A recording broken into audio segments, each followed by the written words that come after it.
Hello friends, आपका हमारे YouTube channel learn deep में स्वागत है। आज हम लोग अगला प्रैक्टिस सेट जो बिहार रेंज ऑफिसर का सीरीज चल रहा है उसका अगला हम लोग देखेंगे प्रैक्टिस सेट। इसमें पहला क्वेश्चन है, वर्ष 1911 की जनगणना के अनुसार भारत का दूसरा स्थान पर सर्वाधिक जनसंख्या वाला शहर है। ए बंगलोर, बी हैदराबाद, सी मुंबई, डी दिल्ली। इसका सही जवाब हो जाएगा ऑप्शन नंबर डी दिल्ली। बात की जाए पहला कौन है, तो फर्स्ट स्थान पर मुंबई है जो 1.84 करोड़ के साथ पहले स्थान पर है, और द्वितीय स्थान पर दिल्ली है जिसमें 1.63 करोड़ है, और थर्ड में कोलकाता 1.41 करोड़ है। अगला देखेंगे, अगला है, भारतीय संविधान में वर्णित संपत्ति का अधिकार है। ऑप्शन ए में कानूनी अधिकार, बी में ऐच्छिक अधिकार, सी में मौलिक अधिकार, डी में प्राकृतिक अधिकार। सही, इसका सही जवाब हो जाएगा ऑप्शन नंबर ए कानूनी अधिकार। थोड़ा सा हम लोग इसके बारे में पढ़ते हैं। जो संपत्ति का अधिकार था, स्टार्टिंग में जब हमारा मूल संविधान बनाया गया था उसमें इसको मौलिक अधिकार में रखा गया था, इसको शामिल किया गया था। उस टाइम 7 था, लेकिन 44वां संविधान संशोधन में यह संपत्ति को अधिकार को हटाकर उसको कानूनी अधिकार में कर दिया गया। और उसके बाद जो 44वां संविधान संशोधन हुआ था उसमें कुछ और भी इम्पोर्टेंट काम हुआ था, संपत्ति के अधिकार को कानूनी अधिकार में बदला गया था। साथ में कुछ और पॉइंट है जो अलग अलग एग्जाम में ज़्यादा पूछे जाते हैं, थोड़ा सा उसको देखेंगे। 44वां को जानने के लिए थोड़ा 42वां को समझेंगे। क्या हुआ था? 42वां संविधान संशोधन 1976, इसको लघु संविधान भी बोला जाता है। इसमें क्या किया गया था कि जो लोकसभा और विधानसभा का कार्यकाल है इसको 5 वर्ष से 6 वर्ष कर दिया गया था। और दूसरा क्या किया था, इसमें राष्ट्रपति को जो कोई भी विचार था जो संसद द्वारा भेजा जाता था उसको मानने के लिए बाध्य किया गया था। और लेकिन जब 44वां संविधान संशोधन होता है उसमें क्या होता है, जो लोकसभा विधानसभा का कार्यकाल 6 वर्ष किया गया था उसको पुनः 5 वर्ष कर दिया गया। और जो राष्ट्रपति को मानने के लिए, यानी जो सदस्य होता था, संसद का सदस्य, लोकसभा जो विचार होता था, मंत्रीगण का जो निर्णय होता था उसको मानने के लिए बाध्य किया गया। उस पर उसको एक अधिकार दिया गया कि पुनर्विचार के लिए फिर से वो क्या कर सकता है, संसद में भेज सकता है। यह उसको, राष्ट्रपति को यह अधिकार मिला। और उसके बाद आगे देखेंगे, क्वेश्चन नंबर 3 में है, भारतीय स्वतंत्रता आंदोलन में 1942 में गांधी जी द्वारा कौन सा आंदोलन चलाया गया था? तो ए में है भारत छोड़ो आंदोलन, बी में है खिलाफत आंदोलन, सी में है सविनय अवज्ञा आंदोलन, और डी है असहयोग आंदोलन। सही जवाब हो जाएगा भारत छोड़ो आंदोलन 1942 में। क्या था, थोड़ा समझेंगे। जो असहयोग आंदोलन है यह भी स्टार्ट किया गया था 1921 ईस्वी में। तो जो असहयोग आंदोलन स्टार्ट करने का जो मकसद था वह तुर्की में जो अंग्रेजों द्वारा वहाँ पर अधिकार कर लिया गया था, वो खलीफा के पद को लेकर भारत के मुसलमान भी यहाँ पर विरोध करते हैं, और इस विरोध का साथ महात्मा गांधी भी देते हैं। वह इसलिए साथ देते हैं ताकि मुस्लिम लोग भी भारतीय राष्ट्रीय आंदोलन में बढ़ चढ़कर हिस्सा ले। उसके बाद क्या होता है, खिलाफत आंदोलन स्टार्ट होता है। उसके बाद क्या होता है, इस खिलाफत आंदोलन में डॉक्टर सतपाल और सैफुद्दीन किचलू को गिरफ्तार कर लिया जाता है। उस रॉलेट एक्ट जब कानून पारित होता है उसी के तहत उन्हीं के विरोध में फिर एक क्या होता है, असहयोग आंदोलन 1920 या 21 में स्टार्ट होता है। और जो क्या होता है 11 फरवरी 1922 को खत्म होता है। उसके बाद सविनय अवज्ञा आंदोलन यह 1930 ईस्वी में स्टार्ट होता है। तो इसका सही जवाब हो जाएगा ए। आगे देखेंगे, जोगिंदर सिंह युद्ध स्मारक का उद्घाटन भारत के किस राज्य में अक्टूबर 2020 के दरमियान में किया गया था? ए है पंजाब, बी है अरुणाचल प्रदेश, सी है गुजरात, डी है जम्मू कश्मीर। ऑप्शन हो जाएगा अरुणाचल प्रदेश। जोगिंदर सिंह कौन थे? आपके मन में प्रश्न उठा होगा कि इनसे प्रश्न क्यों पूछा है। जोगिंदर सिंह एक ऐसा क्या थे, मतलब ऐसा योद्धा थे, एक ऐसा, कहने का मतलब दृढ़ संकल्प वाले सिपाही थे, रेजिमेंट थे, जिन्होंने जब भारत चाइना का युद्ध हुआ था उसमें यह अपने जो टुकड़ी है उस सैनिक टुकड़ी का काफ़ी वीरतापूर्वक इन्होंने सामना किया था। बोला जाता है कि जब तक यह घायल नहीं हुए थे यह अपने पोस्ट की रक्षा किए थे। और उसमें क्या होता, उसके बाद जब यह युद्ध होता, इस युद्ध में इनको मार दिया जाता, और मारने के बाद जो इनका मृत शरीर होता है वह भी गायब कर दिया जाता है। उसके बाद इस पर ना तो भारत को मिल पाता है और ना ही चाइना कुछ इसके संबंध में बता पाता। तो इस तरह से उस युद्ध में वो लापता हो जाते हैं, उनका कहीं भी मृत शरीर जैसे भी हो नहीं मिलता है। तो इसी के लिए इनको परमवीर चक्र से सम्मानित किया गया था। और उसी के बदले में इनके बेटी के द्वारा इस क्या किया गया, अरुणाचल प्रदेश में जोगिंदर सिंह युद्ध स्मारक उनकी जो बेटी थी ये कुलवंत कौर के द्वारा उद्घाटन किया गया। तो ध्यान में रखेंगे। 23 अक्टूबर 2020 को। आगे देखेंगे क्वेश्चन नंबर 5 है, निम्न में से किस का उद्देश्य बाल श्रम मुक्त समाज से है? ए में है लक्ष्य, बी में है बाल श्रम, सी में है पेंसिल और डी में हौसला। यह पेंसिल है जिसका जो है यह ऐसा इलेक्ट्रॉनिक पोर्टल और प्लेटफॉर्म है जिसका उद्देश्य है बाल मजदूरी मुक्त समाज को बनाने के लिए बाल श्रम उन्मूलन को रोकना। अगला है क्वेश्चन नंबर 6, महात्मा बुद्ध द्वारा अपना प्रथम प्रवचन जिस धर्म चक्र परिवर्तन कहा जाता है कहाँ दिया गया था? ए में है वाराणसी, बी में है बोध गया में, सी में है सांची और डी में है सारनाथ। इसका सही जवाब हो जाएगा सारनाथ में। यही जब अपना वह प्रवचन देते हैं जो धर्म चक्र परिवर्तन के नाम से भी जाना जाता है। आगे देखें क्वेश्चन नंबर 7 में है, वर्ष 2020 में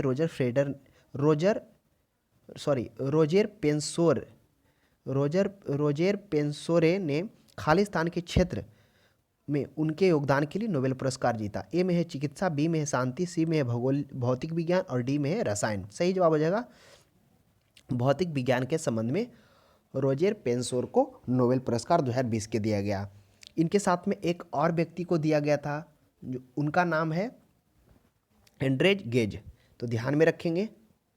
और मतलब 3 व्यक्ति को दिया गया था, एक रोजेर पेंसोर को, एक जेनुअल को, एक गेज को।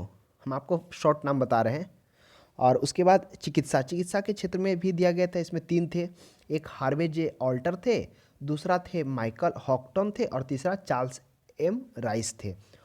और शांति के क्षेत्र में आपको पता होगा विश्व खाद्य कार्यक्रम को दिया गया। और रसायन के क्षेत्र में किनको दिया गया? इमैनुएल कारपेंटियर को दिया गया और जेनिफर डार्डना को दिया गया। ध्यान रखेंगे, इनसे भी प्रश्न पूछा जा सकता है। एक बार फिर से हम रिपीट कर देते हैं। चिकित्सा के क्षेत्र में किनको दिया गया? आल्टर, माइकल और चार्ल्स को। भौतिक के क्षेत्र में रोजर पेंसोर, जेनियल और गेज को दिया गया। रसायन के क्षेत्र में दिया गया इमैनुएल को और जेनिफर को। शांति में विश्व खाद्य संगठन को। अगला देखें क्वेश्चन नंबर 8 में, उच्चतम न्यायालय की न्यायिक पुनरावलोकन की शक्ति किस अनुच्छेद के अंतर्गत आती है? ऑप्शन ए में है 139, बी में है अनुच्छेद 140, सी में 137, डी में है अनुच्छेद 138। का सही जवाब हो जाएगा अनुच्छेद 137 में। आगे देखें क्वेश्चन नंबर 9 में, विश्व का सबसे लंबा बांध कौन सा है? ऑप्शन ए में टिहरी बांध, बी में है नागार्जुन बांध, सी में है बाखड़ा बांध और डी में हीराकुंड। विश्व का सबसे लंबा बांध हीराकुंड बांध है। यह हीराकुंड बांध जो उड़ीसा में अवस्थित है, यह हीराकुंड जो बांध है यह महानदी पर स्थित है। इसकी लंबाई 25.8 किलोमीटर है। इसे पूरे विश्व का सबसे लंबा बांध बोला जाता है, तो ध्यान में रखेंगे। सबसे चौड़ा बांध की बात की जाए तो वह है जाम्बेजी नदी पर है स्थित है। जाम्बेजी नदी पर करीबा बांध, यह सबसे चौड़ा बांध बोला जाता है। यह 185 अरब घन मीटर में है। और सबसे ऊंचा बांध की बात की जाए तो यह चाइना में स्थित है। सबसे ऊंचा बांध जिनपिंग बांध है जिसकी ऊंचाई 305 मीटर है। तो ध्यान में रखेंगे, प्रश्न यहाँ से भी पूछा जा सकता है। और एक भारत का है, कौन सा? इटाईपू बांध। यह सबसे, भारत का नहीं है सॉरी, यह इटाईपू बांध है जो कहने का मतलब सबसे ज़्यादा इस बांध पर बिजली का उत्पादन किया जाता है, लगभग 1 टीरावाट का।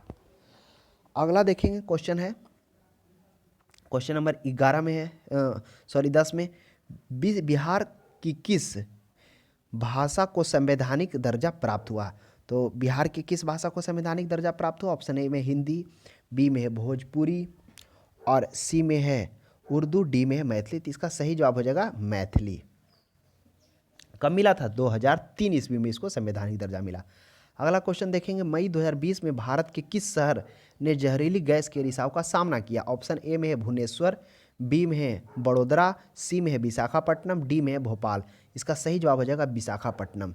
विशाखापट्टनम में इस गैस का रिसाव हुआ था। इसमें कौन सा गैस था? स्टायरिन गैस का इसमें क्या हुआ था? जहरीली गैस का रिसाव हुआ था।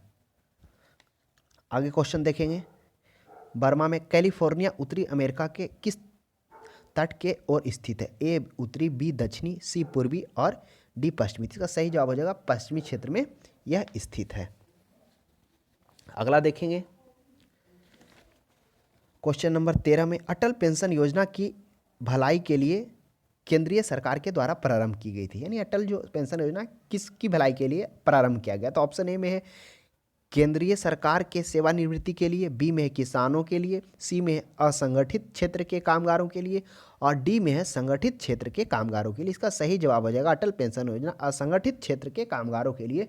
यह 18 से 40 वर्ष की आयु के लिए स्टार्ट किया गया था। भारत के कोई भी व्यक्ति यह इसमें क्या कर सकता है, अपना पैसा जमा कर सकता है। इसकी शुरुआत 2015 में की गई थी, यह भी ध्यान रखेंगे। अगला क्वेश्चन है, क्वेश्चन नंबर 14 है, निम्नलिखित में से किसने 1857 के क्रांति को राष्ट्रीय क्रांति घोषित किया है?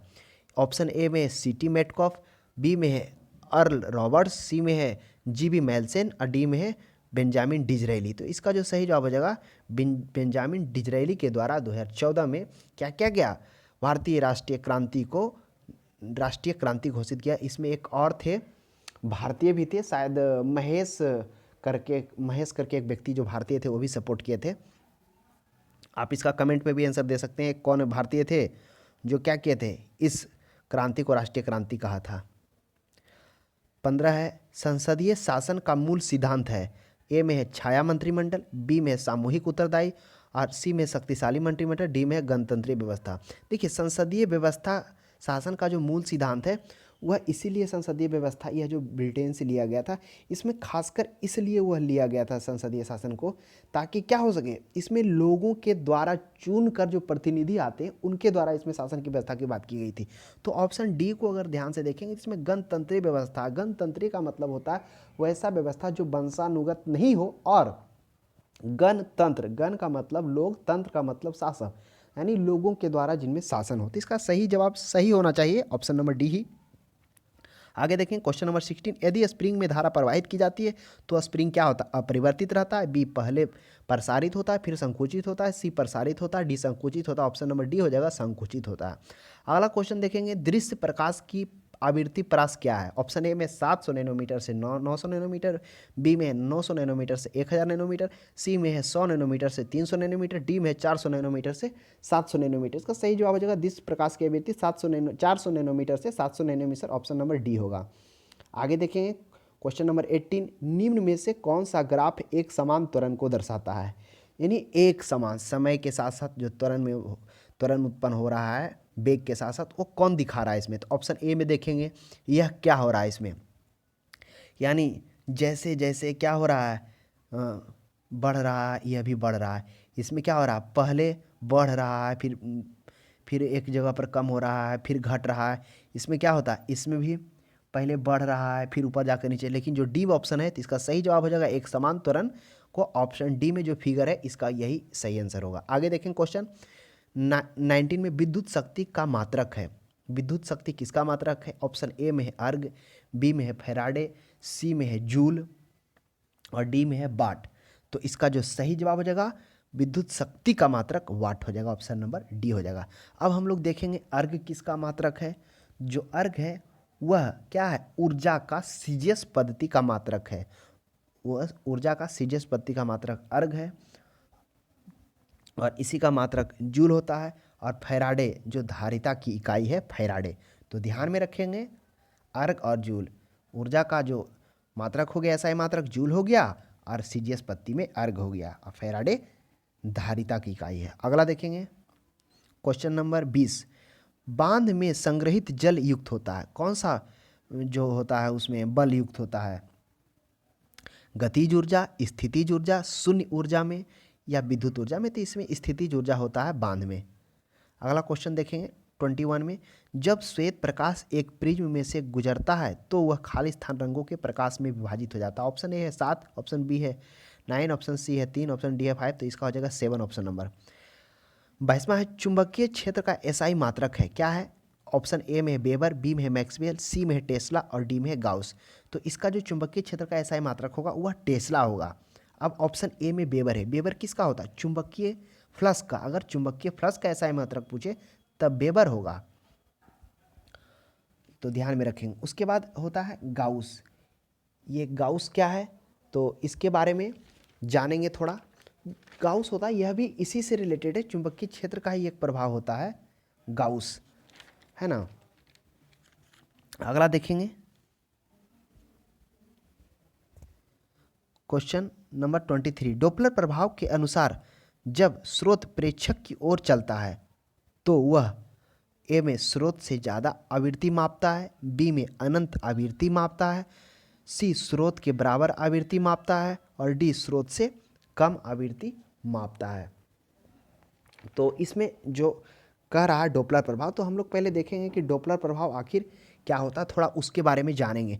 जो डॉपलर प्रभाव होता है, ध्वनि तरंगों की आवृत्ति में होने वाली आपेक्षिक गति के कारण होने वाले परिवर्तन को ही डॉपलर प्रभाव कहते हैं।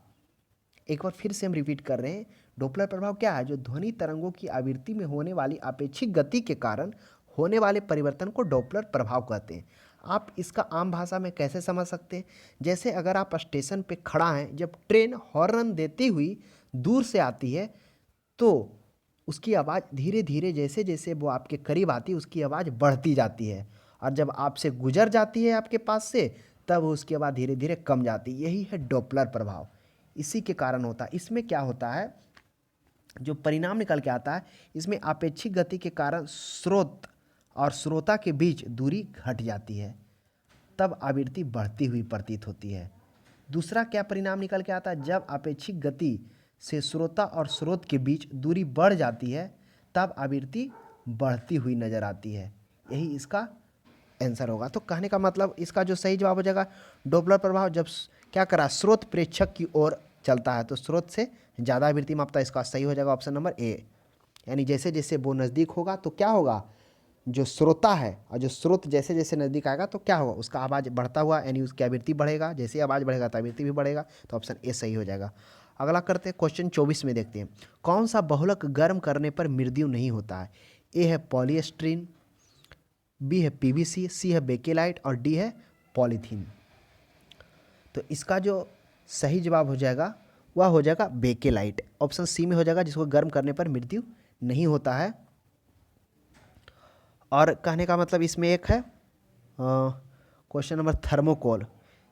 यही थर्मोकोल का है वैज्ञानिक नाम है पॉलीस्टीरीन। तो पॉलीस्टीरीन एक ऐसा प्रकार प्लास्टिक है जिसका यूज हम लोग क्या करते हैं, फोम वाला प्लेट्स, जिसमें हम लोग आजकल जो चलता है फोम्स वाला प्लेट, वो थर्मोकोल का ही बना होता है। ये जो थर्मोकोल होता है इसका प्राकृतिक में अपघटक नहीं होता है, लेकिन एक ऐसा जीवाणु है जो क्या करता है, पॉलिस्टर बनाने के लिए स्टाइरिन नामक एक मोनोमर को गर्म किया जाता है, जिसके फलस्वरूप स्टाइरिन में छोटे छोटे कण एक दूसरे से जुड़ते चले जाते हैं और एक पॉलीमर की लंबी श्रृंखला बनती है, उसे ही पॉलीस्टीरीन कहते हैं। हाँ, हमने बता रहा था कि जो पॉलीस्टीरीन होता है, इसका जो थर्मोकोल होता है, इसका जो क्या होता है, एक ऐसा कीड़ा है जिसका नाम है मेलबॉर्न नामक कीड़े से इसका क्या कहता है, जो मेलबॉर्न नामक कीड़े होता है वह इसे क्या कर सकता है, खाने के बाद मतलब पेट में इसका तोड़ देता है, यानी इसको अपघटन कर लेता है, इसको खा लेता है। तो यही एक ऐसा मेलबॉर्न है जो डिकम्पोज, ये ऐसे नॉर्मल वातावरण में डिकम्पोज नहीं होता, लेकिन मेलबॉर्न नामक कीड़े के द्वारा कर लिया जाता है। अगला देखेंगे 25, उस यौगिक का चयन करें जिसमें अचक्रीय हाइड्रोजन है। ऑप्शन ए में मीथेन, बी में एथिलीन, सी में बेंजीन और डी में एसिटिलीन। तो इसका सही जवाब हो जाएगा ऑप्शन नंबर सी बेंजीन 25 का। आगे देखेंगे क्वेश्चन,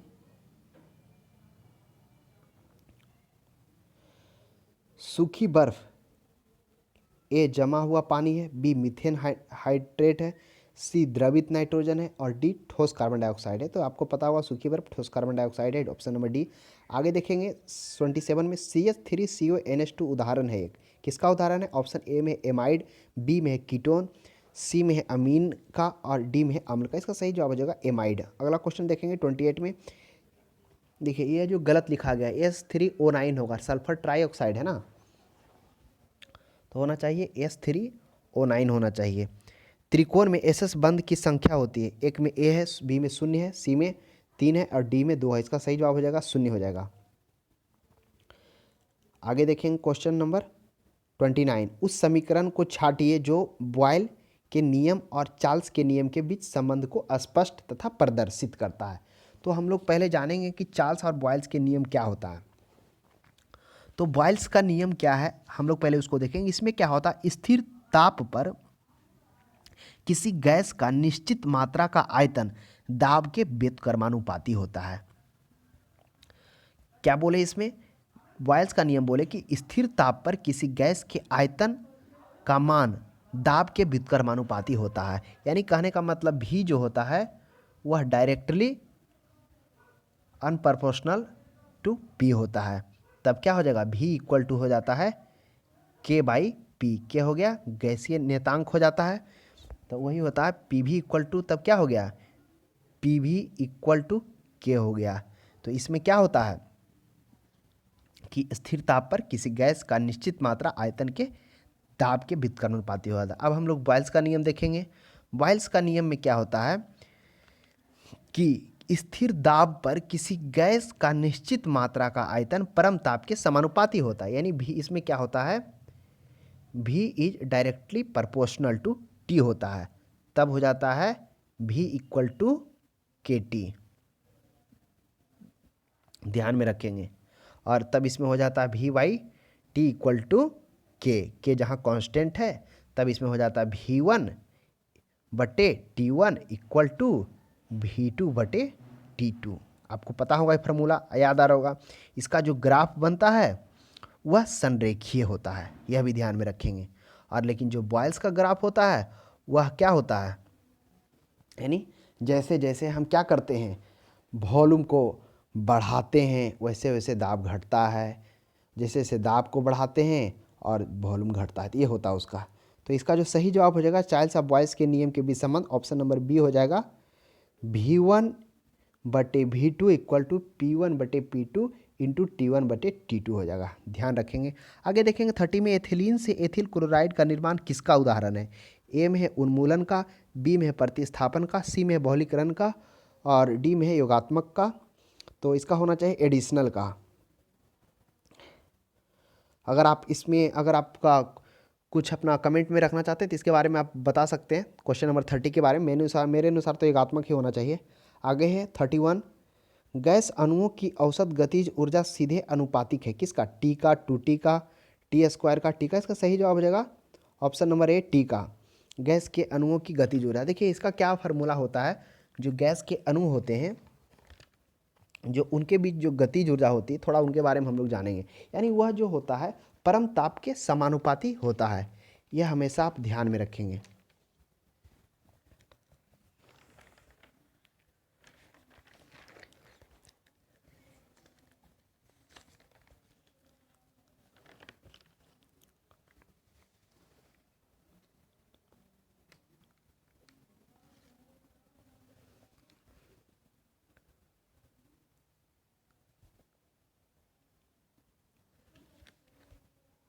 आगे देखेंगे क्वेश्चन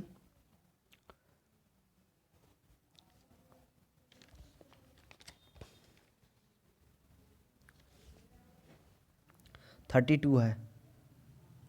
32 में निम्न अभिक्रिया को साम्यावस्था पर बंद पात्र में करवाने पर CO2 को डालने पर CO2 की साम्य सांद्रता पर क्या परिवर्तन आएगा? ए में घटेगा, बी में कोई परिवर्तन नहीं होगा, सी में है बढ़ेगा, कुछ नहीं कहा जा सकता, तो कोई परिवर्तन नहीं आएगा, बी होना चाहिए। क्वेश्चन फिर से एक बार पढ़ देते हैं कि निम्न अभिक्रियाओं को साम्यावस्था पर बंद पात्र में करवाने पर CO3 को डालने पर CO2 की साम्य सांद्रता में क्या परिवर्तन आएगा? ऑप्शन ए में घटेगा, बी में है कोई परिवर्तन नहीं आएगा और सी में है बढ़ेगा और डी में है कुछ नहीं कहा जा सकता है। तो इसका जो साम्यावस्था है इसमें क्या परिवर्तन आएगा? इसका सांद्रता में, साम्य सांद्रता में। तो मेरे अनुसार तो होना चाहिए इसमें कोई परिवर्तन नहीं आएगा। और आपके अनुसार क्या होगा? अगर आपका कुछ अपना सजेशन है तो कमेंट बॉक्स में अपना आप आंसर रख सकते हैं 32 का। आगे देखेंगे 33, निम्नलिखित में से किस धातु की धातु ऑक्साइड बनाने की प्रवृत्ति सबसे ज़्यादा है? ए में है क्रोमियम, बी में है Fe, सी में है Al और डी में है Ca। तो इसका जो होगा ऑप्शन नंबर सी एल्युमिनियम में सबसे ज़्यादा है धातु ऑक्साइड बनाने की प्रवृत्ति। आगे देखेंगे 34 में प्रकाश की विवर्तन परिघटना दर्शाती है। विवर्तन इसका इंग्लिश होगा डिफ्रैक्शन फेनोमेना। क्या है? पहला है ऑप्शन प्रकाश की तरंग प्रकृति, बी में है प्रकाश की क्वांटम प्रकृति, सी में है प्रकाश की अनुप्रस्थ प्रकृति, डी में है प्रकाश की अनुदैर्ध्य प्रकृति। तो प्रकाश की विवर्तन घटना क्या है? इसका जो सही जवाब हो जाएगा प्रकाश की अनुप्रस्थ प्रकृति। देखते हैं कि प्रकाश का विवर्तन मतलब विवर्तन से आप क्या समझते हैं, इसके बारे में हम लोग जानेंगे कि विवर्तन क्या होता है।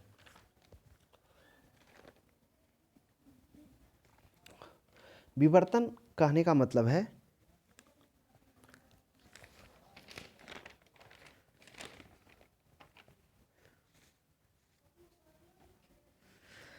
किसी प्रकाश स्रोत व पर्दे के बीच कोई अपारदर्शी अवरोध रखा जाए, यानी कोई भी प्रकाश स्रोत व पर्दे के बीच में जब कोई अपारदर्शी अवरोध रखा जाए तो हम पर्दे पर अवरोध की स्पष्ट छाया दिखाई पड़ती है। इससे स्पष्ट होता है कि प्रकाश एक संचरण सीधी रेखा में होती है, लेकिन यदि अवरोध का आकार बहुत छोटा हो तो प्रकाश अपने सरल रेखीय संचरण से हट जाता है, वह अवरोध के किनारे पर मुड़कर छाया में प्रवेश कर जाता है। प्रकाश के इस अवरोध के किरणों पर थोड़ा मुड़कर उसकी छाया में प्रवेश करने की घटना को प्रकाश का विवर्तन कहते हैं। यह विवर्तन ध्वनि में भी हो सकता है और प्रकाश में भी होता है, इसी को विवर्तन कहते हैं। यानी कहने का मतलब कोई भी लाइट है, उस लाइट के बीच में अगर हम किसी ऑब्जेक्ट को रखेंगे अपारदर्शी को, तब क्या होता है, जब बड़ा ऑब्जेक्ट रहता है तब वहाँ पूरा धब्बा ऐसा प्रतीत होता है, ढक लेता है, लेकिन जब ऑब्जेक्ट छोटा हो तो जो प्रकाश होता है संरेखीय में जो अपना गमन करता है वह क्या होता है, उसे टकरा के हल्का मुड़ जाता है, और क्या होता है, मुड़ने के कारण उसकी जो छाया बनती है और उस छाया में जो किरण प्रवेश करता है उसी को विवर्तन कहा जाता है, उसी कारण छाया भी बन रहा है, तो उसी को कहते हैं। तो इसका जो हो जाएगा कौन ऑप्शन बचा, ऑप्शन सी होगा या तो डी होगा, क्योंकि सी में है अनुप्रस्थ प्रकृति और डी में अनुदैर्ध्य। अब हम लोग देखेंगे अनुप्रस्थ प्रकृति क्या, अनुदैर्ध्य। जो अनुप्रस्थ है यह क्या है, यह ऐसा माध्यम है अनुप्रस्थ जिसको हम लोग विद्युत चुंबकीय कहते हैं, यानी यह जो होता है विद्युत चुंबकीय तरंग होता है, और जो अनुदैर्ध्य तरंग होता है यह यांत्रिक तरंग होता है। जो यांत्रिक तरंग होता है इसमें कोई भी गमन करने के लिए इसमें माध्यम की आवश्यकता होती है, माध्यम या तो हवा हो, ठोस हो, गैस हो या द्रव हो, लेकिन जो अनुप्रस्थ तरंग है उसमें माध्यम की आवश्यकता नहीं होती है, इसमें सभी वो चुंबकीय आ जाएंगे, अल्फा बीटा गामा। तो इसका जो सही जवाब हो जाएगा ऑप्शन नंबर सी हो जाएगा, प्रकाश की अनुप्रस्थ प्रकृति। अनुदैर्ध्य क्यों नहीं होगा, समझ में आ गया होगा, क्योंकि वह यांत्रिक तरंग है, उसके लिए माध्यम की आवश्यकता होती है, इसमें माध्यम की आवश्यकता नहीं होती है। और जैसे ही प्रकाश होगा वो जो अनुप्रस्थ तरंग होता है वह निर्वात में भी गमन कर सकता है, लेकिन अनुदैर्ध्य निर्वात में नहीं चलता है। आगे देखेंगे क्वेश्चन नंबर 35, निम्न में से कौन सी विकिरण की तरंगदैर्ध्य न्यूनतम है। ऑप्शन ए में है परावैंगनी किरण, बी में है एक्स किरण, और सी में है यह गामा नहीं था आर किरण था। जो आर किरण है, ऑप्शन यहाँ पर मतलब गामा लिखा गया, लेकिन वास्तविकता रूप से ऑप्शन में आर किरण था। आर किरण एक ऐसा किरण है जो क्या है, नाभिकीय विखंडन, नाभिकीय अभिक्रिया होने पर उस किरण वह किरण निकलता है, और एक अवरक्त किरण। तो इसका सही जवाब हो जाएगा एक्स किरण का सबसे न्यूनतम तरंगदैर्ध्य होता है, लगभग इसका होता है 10 एंगस्ट्रम से 0.001 एंगस्ट्रम के बीच में होता है। आगे देखें क्वेश्चन नंबर 36, संलग्न की गुप्त ऊष्मा क्या है, latent heat of fusion. Option D में है द्रव का गैस अवस्था परिवर्तन के लिए गुप्त ऊष्मा कहा था, तो ऑप्शन डी सही हो जाएगा, संलग्न की गुप्त ऊष्मा जो द्रव से गैस अवस्था परिवर्तन के लिए है। अगला देखेंगे 37, जब कोई प्रकाश किरण सघन माध्यम से विरल माध्यम में प्रवेश करती है तो वह बिना मुड़े चली जाती है। बी में वह हमेशा अभिलंब से 90 डिग्री के कोण पर मुड़ जाती है, सी में वह अभिलंब की ओर मुड़ जाती है, और डी में वह अभिलंब से दूर मुड़ जाती है। तो इसका जो सही जवाब हो जाएगा अभिलंब से दूर मुड़ जाती है। जब प्रकाश सघन माध्यम से विरल में जाता है तो वह अभिलंब से दूर मुड़ जाती है, डी सही हो जाएगा। आगे देखेंगे गति के तीसरे नियम के अनुसार बल एवं प्रतिबल क्या है। तो ए में है विपरीत दिशाओं में एक ही वस्तु पर कार्य करती है, जो बिल्कुल गलत है। बी में देखेंगे समान दिशा में एक ही वस्तु पर कार्य करती है, ये भी गलत है। सी में विपरीत दिशाओं में अलग अलग वस्तुओं पर कार्य करती है, यह सही है ऑप्शन नंबर सी, क्योंकि विपरीत दिशा में जो वस्तु होता है वह अलग अलग उस पर कार्य करती है। डी में है समान दिशा में अलग अलग, ये गलत है। तो 38 का सी हो जाएगा। आगे देखेंगे क्वेश्चन नंबर 39, ऊर्जा का एसआई मात्रक क्या है। तो ऊर्जा का जो एसआई मात्रक है वह जूल होगा।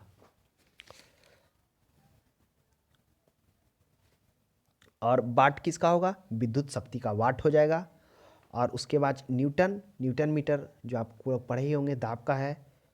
उसके बाद बात की जाए कैलोरी, तो ऊष्मा का कैलोरी होता है। आगे देखेंगे इसका जो सही जवाब हो जाएगा डी। 40 में देखेंगे हाइड्रोजन पेरोक्साइड। जो हाइड्रोजन पेरोक्साइड क्या है? H2O2 को हाइड्रोजन पेरोक्साइड कहा जाता है। ऑप्शन ए में ऑक्सीकारक एवं अपचायक दोनों है, बी में ना तो ऑक्सीकारक है और ना अपचायक है, सी में ऑक्सीकारक है ना अपचायक है। अगर आपको ऑक्सीकारक और अपचायक पता होगा तो इसका जवाब आप बता देंगे, तो नहीं पता तो हम आपको बताते हैं। जो ऑक्सीकरण ऑक्सीडेशन है, इसमें क्या होता है? जिसमें ऑक्सीजन जुड़ता है और यानी ऑक्सीजन कहने का मतलब विद्युत ऋणात्मक तत्व जुड़ता है और हाइड्रोजन या विद्युत धनात्मक तत्व उससे निकलता है, उसी को ऑक्सीडेशन कहते हैं। ऑक्सीडेशन में ऑक्सीजन को ग्रहण किया जाता है और हाइड्रोजन को उससे निकलता है, या ऑक्सीजन हो या विद्युत ऋणात्मक तत्व दोनों हो। जैसे Mg को हम अभिक्रिया कराएंगे O2 के साथ तो क्या होगा? Mg 2Mg हो जाएगा। तो इसमें जो Mg है वह ऑक्सीजन के साथ क्या हो गया? जुड़ गया, यानी विद्युत ऋणात्मक तत्व है तो यह क्या हो जाएगा? मैग्नीशियम ऑक्साइड हो गया, तो इसमें ऑक्सीकारक हो गया। और अपचायक हो गया, उसमें क्या होता है? ऑक्सीजन का इसमें क्या होता है कि ऑक्सीजन को हटाया जाता है और हाइड्रोजन को इसमें संलग्न किया जाता है। तो अपचायक में होता है कि इसमें ऑक्सीजन निकलता है और हाइड्रोजन जुड़ता है, यानी विद्युत ऋणात्मक तत्व निकलता है और विद्युत धनात्मक तत्व हाइड्रोजन जुड़ता ही अपचायक हो गया। तो हाइड्रोजन पेरोक्साइड का ऑप्शन ए सही होगा। ऑक्सीकारक भी है और अपचायक है। यह प्रश्न मतलब बहुत सारे मल्टीपल एग्जाम में पूछ दिया जाता है क्योंकि इसमें दोनों गुण हैं। 41 में देखेंगे खुली श्रृंखला वाले हाइड्रोकार्बन जिसमें C डबल बॉन्ड बंद होते हैं कहलाते हैं, क्या कहलाते हैं? तो वह एल्कीन कहलाते हैं। ऑप्शन नंबर डी हो जाएगा। तो इसको थोड़ा सा हम लोग यहाँ पर देखेंगे। जो एल्कीन, एल्केन, एल्काइन होता है, इसमें जो हाइड्रोकार्बन होता है वह CD करके याद रखेंगे। CD मतलब होता है carbon double, CDH carbon double hydrogen. इसका ये ट्रिक है। इसमें जो कार्बन होता है डबल बॉन्ड में होता है। और जो हाइड्रोकार्बन होता है वो दो तरह का होता है, एक संतृप्त हाइड्रोकार्बन और एक असंतृप्त हाइड्रोकार्बन। संतृप्त हाइड्रोकार्बन में एल्केन आते हैं और असंतृप्त में एल्कीन और एल्काइन आते हैं। तो इसमें खुली संरचना वाला C डबल बॉन्ड है तो वो हो जाएगा एल्कीन हो जाएगा। अब एल्केन का जो सूत्र होता है क्या होता है? CnH2n+2 होता है। और एल्काइन का होता है CnH2n-2 और एल्कीन जो होता है वह होता है CnH2n। तो इसमें डबल बॉन्ड बता रहा है, खुली श्रृंखला में होता है, तो हो जाएगा ऑप्शन इसका सही हो जाएगा एल्कीन हो जाएगा। आगे देखते हैं क्वेश्चन नंबर 42। एंट्रोफी की इकाई क्या है? तो इसका ऑप्शन सी में देखेंगे जूल प्रति केल्विन मोल, यही होता है एंट्रोफी। देखिए एंट्रोफी क्या है, अगर आप नहीं जानते हैं तो कृपया समझने का प्रयास करें। एंट्रोफी एक भौतिक राशि है जो सीधे मापी नहीं जाती है बल्कि गणना द्वारा इसका मान निकाला जाता है। इसका प्रतीक एस होता है। किसी निकाय की कुल ऊर्जा का वह भाग जिसे उपयोग में नहीं लाया जा सकता है, यानी ऊर्जा का वह भाग इसमें उपयोग नहीं जा सकता है। दूसरे शब्दों में इसको कह सकते हैं कार्य नहीं बदला जा सकता है, यानी कार्य में इसको नहीं बदला सकता है, उस निकाय को एंट्रोफी कहलाती है। इसका खोज 1985 ईस्वी में किया गया था, भौतिक शास्त्री रुडोल्फ क्लासिसिल्स के द्वारा किया गया था। यानी अब तो इसका जो फार्मूला कर रहा है, तो इसका जो एंट्रोफी का जो इकाई होगा, यानी किसी तंत्र पर उत्क्रमणीय रूप से अवशोषित की गई ऊष्मा में परम ताप को भाग देने पर जो मान प्राप्त होता है वही एंट्रोफी परिवर्तन कहलाता है। तो कहने उसमें उत्क्रमणीय रूप में अवशोषित ऊष्मा में, तो हो जाएगा इसका S बराबर Q/T होता है, जहाँ Q क्या करता है? ऊर्जा को करता है और T तापमान को करता है, तो जूल प्रति केल्विन हो जाएगा इसका। तो अगर इसको दूसरा भाषा में इस प्रकार से भी लिख सकते हैं, केल्विन यानी कैलोरी प्रति केल्विन, इस प्रकार से भी ऑप्शन में दिया जा सकता है। और जूल ऊष्मा का मात्रक तो जूल हो ही गया और ताप का मात्रक केल्विन हो ही गया, तो इस प्रकार से भी सही है प्रति मोल। तो आगे देखेंगे क्वेश्चन नंबर 43। CaH2 में हाइड्रोजन की ऑक्सीकरण अवस्था ऑक्सीकरण अवस्था क्या है? 0 है, -1 है, C+1 है, D+2 है। इसका सही जवाब हो जाएगा CaH2 में हाइड्रोजन की ऑक्सीकरण अवस्था। अभी ऑक्सीकरण आपको बताएं, जिसमें क्या होता है, ऑक्सीजन जुड़ता है, विद्युत ऋणात्मक तत्व आता है और हाइड्रोजन उससे निकलता है और विद्युत धनात्मक तत्व। तो इसमें हाइड्रोजन की ऑक्सीकरण अवस्था है तो -1 हो जाएगा। आगे देखेंगे, चौथा है प्लास्टर ऑफ पेरिस कठोर होता है।